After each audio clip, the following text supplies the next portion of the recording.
The War of the Worlds by H. G. Wells. Narrated by R. J. Bailey. Book 2. The Earth Under the Martians. Chapter 1. Underfoot. In the first book, I have wandered so much from my own adventures to tell of the experiences of my brother that all through the last 2 chapters, I and the curate had been lurking in the empty house at Halliford, whither we fled to escape the black smoke. There I will resume. We stopped there all Sunday night, and all the next day, the day of the panic, in a little island of daylight, cut off by the black smoke from the rest of the world. We could do nothing but wait in aching inactivity during those 2 weary days. My mind was occupied by anxiety for my wife. I figured her at Leatherhead, terrified, in danger, mourning me already as a dead man. I paced the rooms and cried aloud when I thought of how I was cut off from her, of all that might happen to her in my absence. My cousin, I knew, was brave enough for any emergency, but he was not the sort of man to realize danger quickly, to rise promptly. What was needed now was not bravery, but circumspection. My only consolation was to believe that the Martians were moving Londonward, and away from her. Such vague anxieties keep the mind sensitive and painful. I grew very weary and irritable with the curate's perpetual ejaculations. I tired of the sight of his selfish despair. After some ineffectual remonstrance, I kept away from him, staying in a room, evidently a children's schoolroom, containing globes, forms, and copybooks. When he followed me thither, I went to a box room at the top of the house, and, in order to be alone with my aching miseries, locked myself in. We were hopelessly hemmed in by the black smoke all that day and the morning of the next. There were signs of people in the next house on Sunday evening, a face at a window, and moving lights, and later the slamming of a door. But I do not know who these people were, nor what became of them. We saw nothing of them next day. The black smoke drifted slowly riverward all through Monday morning, creeping nearer and nearer to us, driving at last along the roadway outside the house that hid us. A Martian came across the fields about midday, laying the stuff with a jet of superheated steam that hissed against the walls, smashed all the windows it touched, and scalded the curate's hand as he fled out of the front room. When at last we crept across the sodden rooms and looked out again, the country northward was as though a black snowstorm had passed over it. Looking towards the river, we were astonished to see an unaccountable redness mingling with the black of the scorched meadows. For a time, we did not see how this change affected our position, save that we were relieved of our fear of the black smoke. But later, I perceived that we were no longer hemmed in, that now we might get away. So soon as I realized that the way of escape was open, my dream of action returned. But the curate was lethargic, unreasonable. "We are safe here," he repeated. "Safe here." I resolved to leave him. Would that I had! Wiser now for the artilleryman's teaching, I sought out food and drink. I had found oil and rags for my burns, and I also took a hat and a flannel shirt that I found in one of the bedrooms. When it was clear to him that I meant to go alone, had reconciled myself to going alone, he suddenly roused himself to come. And all being quiet throughout the afternoon, we started about 5 o'clock, as I should judge, along the blackened road to Sunbury. In Sunbury, and at intervals along the road, were dead bodies lying in contorted attitudes, horses as well as men, overturned carts and luggage, all covered thickly with black dust. That pall of cindery powder made me think of what I had read of the destruction of Pompeii. We got to Hampton Court without misadventure, our minds full of strange and unfamiliar appearances. And at Hampton Court, our eyes were relieved to find a patch of green that had escaped the suffocating drift. We went through Bushy Park, with its deer going to and fro under the chestnuts, and some men and women hurrying in the distance towards Hampton. And so we came to Twickenham. These were the first people we saw. Away across the road, the woods beyond Ham and Petersham were still afire. Twickenham was uninjured by either heat ray or black smoke, and there were more people about here, though none could give us news. For the most part, they were like ourselves, taking advantage of a lull to shift their quarters. I have an impression that many of the houses here were still occupied by scared inhabitants, too frightened even for flight. Here, too, the evidence of a hasty rout was abundant along the road. I remember most vividly 3 smashed bicycles in a heap, pounded into the road by the wheels of subsequent carts. We crossed Richmond Bridge about 8:30. We hurried across the exposed bridge, of course, but I noticed, floating down the stream, a number of red masses, some many feet across. I did not know what these were. There was no time for scrutiny, and I put a more horrible interpretation on them than they deserved. Here again, on the Surrey side, were black dusts that had once been smoke, and dead bodies, a heap near the approach to the station, but we had no glimpse of the Martians until we were some way towards Barnes. We saw in the blackened distance a group of 3 people running down a side street towards the river, but otherwise it seemed deserted. Up the hill, Richmond town was burning briskly. Outside the town of Richmond, there was no trace of the black smoke. Then, suddenly, as we approached Kew, came a number of people running, and the upper works of a Martian fighting machine loomed in sight over the housetops, not 100 yards away from us. We stood aghast at our danger, and had the Martian looked down, we must immediately have perished. We were so terrified that we dare not go on, but turned aside and hid in a shed in a garden. There the curate crouched, weeping silently and refusing to stir again. But my fixed idea of reaching Leatherhead would not let me rest, and in the twilight I ventured out again. I went through a shrubbery and along a passage beside a big house standing in its own grounds, and so emerged upon the road towards Kew. The curate I left in the shed, but he came hurrying after me. That second start was the most foolhardy thing I ever did. For it was manifest the Martians were about us.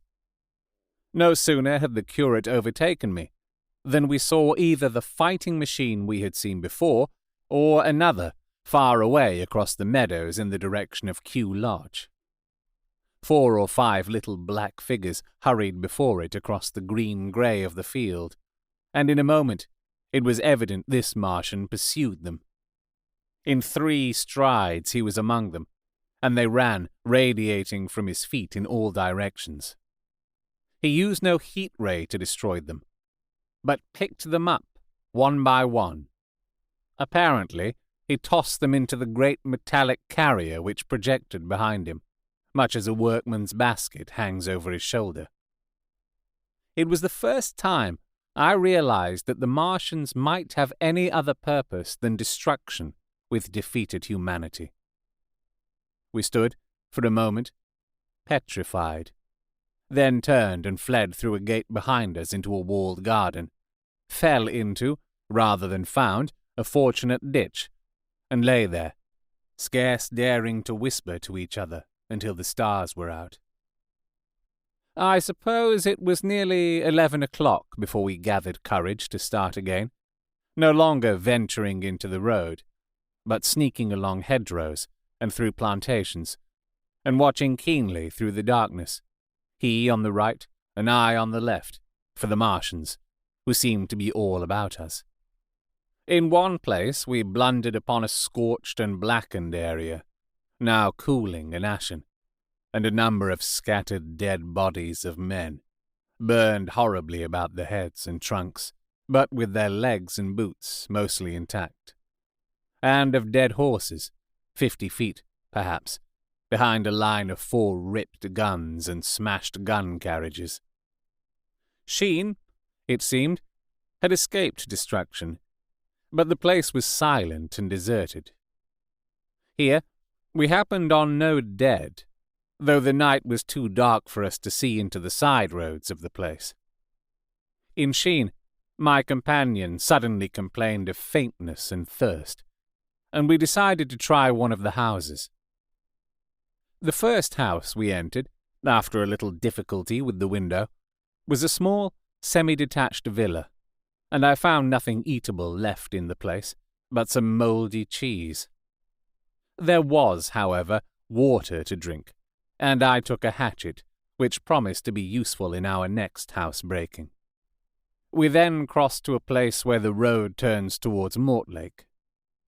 Here there stood a white house within a walled garden, and in the pantry of this domicile we found a store of food, 2 loaves of bread in a pan, an uncooked steak, and the half of a ham.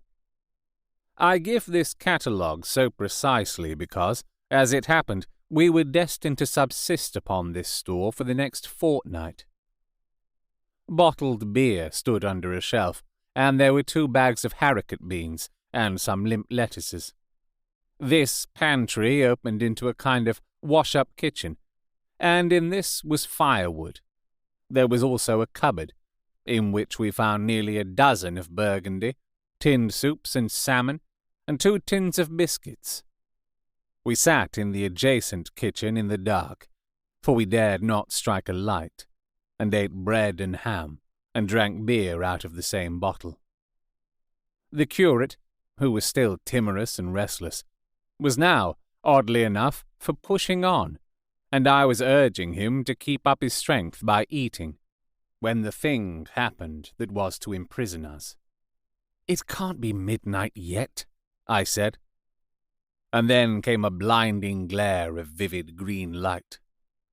Everything in the kitchen leaped out, clearly visible in green and black, and vanished again. And then followed such a concussion as I have never heard before or since. So close on the heels of this as to seem instantaneous, came a thud behind me, a clash of glass, a crash and rattle of falling masonry all about us, and the plaster of the ceiling came down upon us, smashing into a multitude of fragments upon our heads. I was knocked headlong across the floor against the oven handle, and stunned. I was insensible for a long time, the curate told me, and when I came to, we were in darkness again, and he, with a face wet, as I found afterwards, with blood from a cut forehead, was dabbing water over me. For some time I could not recollect what had happened. Then things came to me slowly. A bruise on my temple asserted itself. "Are you better?" asked the curate in a whisper. At last, I answered him. I sat up. "Don't move," he said. "The floor is covered with smashed crockery from the dresser. You can't possibly move without making a noise, and I fancy they are outside." We both sat quite silent, so that we could scarcely hear each other breathing. Everything seemed deadly still. But once, something near us, some plaster or broken brickwork, slid down with a rumbling sound. Outside and very near, was an intermittent, metallic rattle. "That!" said the curate, when presently it happened again. "Yes," I said, "but what is it?" "A Martian," said the curate. I listened again. "It was not like the heat ray," I said, and for a time I was inclined to think one of the great fighting machines had stumbled against the house, as I had seen one stumble against the tower of Shepperton Church. Our situation was so strange and incomprehensible that for 3 or 4 hours, until the dawn came, we scarcely moved. And then the light filtered in, not through the window, which remained black, but through a triangular aperture between a beam and a heap of broken bricks in the wall behind us. The interior of the kitchen we now saw greyly for the first time. The window had been burst in by a mass of garden mould, which flowed over the table upon which we had been sitting, and lay about our feet. Outside, the soil was banked high against the house. At the top of the window frame, we could see an uprooted drain pipe. The floor was littered with smashed hardware. The end of the kitchen towards the house was broken into, and since the daylight shone in there, it was evident the greater part of the house had collapsed. Contrasting vividly with this ruin was the neat dresser, stained in the fashion, pale green, and with a number of copper and tin vessels below it, the wallpaper imitating blue and white tiles, and a couple of coloured supplements fluttering from the walls above the kitchen range. As the dawn grew clearer, we saw through the gap in the wall the body of a Martian standing sentinel, I suppose, over the still glowing cylinder. At the sight of that, we crawled as circumspectly as possible out of the twilight of the kitchen into the darkness of the scullery. Abruptly, the right interpretation dawned upon my mind. "The 5th cylinder," I whispered. "The 5th shot from Mars has struck this house and buried us under the ruins." For a time, the curate was silent, and then he whispered, "God have mercy upon us." I heard him presently whimpering to himself. Save for that sound, we lay quite still in the scullery. I, for my part, scarce dared breathe, and sat with my eyes fixed on the faint light of the kitchen door. I could just see the curate's face, a dim oval shape, and his collar and cuffs. Outside, there began a metallic hammering, then a violent hooting, and then again, after a quiet interval, a hissing like the hissing of an engine. These noises, for the most part problematical, continued intermittently, and seemed, if anything, to increase in number as time wore on. Presently, a measured thudding and a vibration that made everything about us quiver, and the vessels in the pantry ring and shift, began and continued. Once the light was eclipsed, and the ghostly kitchen doorway became absolutely dark. For many hours we must have crouched there, silent and shivering, until our tired attention failed. At last, I found myself awake and very hungry. I am inclined to believe we must have spent the greater portion of a day before that awakening. My hunger was at a stride so insistent that it moved me to action. I told the curate I was going to seek food, and felt my way towards the pantry. He made me no answer, but so soon as I began eating, the faint noise I made stirred him up, and I heard him crawling after me. You have been listening to The War of the Worlds, written by H. G. Wells, narrated by R. J. Bailey. If you have enjoyed this recording, you can support me by getting Martian merch at fineartgeek.redbubble.com. If you're listening to this via podcast or on YouTube, you can also support me by liking, sharing, subscribing, leaving a review, and commenting where those things are applicable.